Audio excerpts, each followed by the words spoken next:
मध्य प्रदेश के शहर इंदौर में विवान नाम का एक मेहनती लड़का रहता था। उसका सपना था कि उसे एक बड़ी कंपनी में नौकरी मिले ताकि वो अपने पिता का कर्ज चुका सके और माँ को एक अच्छा घर दिला सके। महीनों की तैयारी के बाद आखिरकार उसे नौकरी मिल गई। घर में मिठाई बंटी, पड़ोसी बधाई देने आए। विवान को लगा अब मेरी जिंदगी बदल गई। लेकिन किस्मत को कुछ और मंजूर था। ज्वाइनिंग के सिर्फ 20 दिन बाद कंपनी पर कानूनी संकट आ गया और अचानक कई कर्मचारियों को निकाल दिया गया। उनमें विवान भी था। उस रात वो छत पर बैठा आसमान देख रहा था। उसकी आंखों में आंसू थे।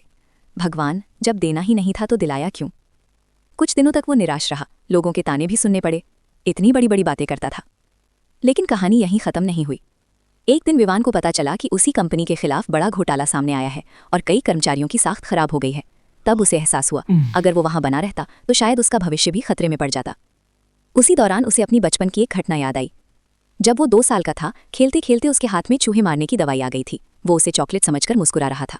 जैसे ही उसकी माँ कविता ने देखा, उसने तुरंत वो दवाई उसके हाथ से छीन ली। विवान जोर जोर से रोने लगा था। उसे लगा माँ ने उसकी खुशी छीन ली। लेकिन माँ जानती थी, वो चॉकलेट नहीं, जहर है। कुछ महीनों बाद विवान को एक नई कंपनी से ऑफर मिला। इस बार और भी बेहतर पैकेज, सुरक्षित माहौल और सीखने के बेहतरीन मौके। वहीं से उसकी असली सफलता की शुरुआत हुई। इंटरव्यू के दिन जब उसने अपॉइंटमेंट लेटर हाथ में लिया तो उसकी आंखें भर आईं। उसने मन ही मन कहा, धन्यवाद भगवान, आपने जो छीना वो मेरे भले के लिए ही था। कभी कभी जो चीज़ हमें कुछ पल की खुशी देती है वो हमारे लिए नुकसानदायक हो सकती है, और जो हमसे छिन जाती है वहीं हमें बड़े संकट से बचा लेती है। जैसे माँ अपने बच्चे से जहर छीन लेती है, वैसे ही ईश्वर भी हमारी जिंदगी से वो चीज़ हटा देता है जो हमें नुकसान पहुंचा सकती है। इसलिए जब जिंदगी आपकी किसी खुशी को आपसे दूर कर दे तो टूटिए मत। हो सकता है वो आपके लिए चूहे मारने की दवाई ही हो।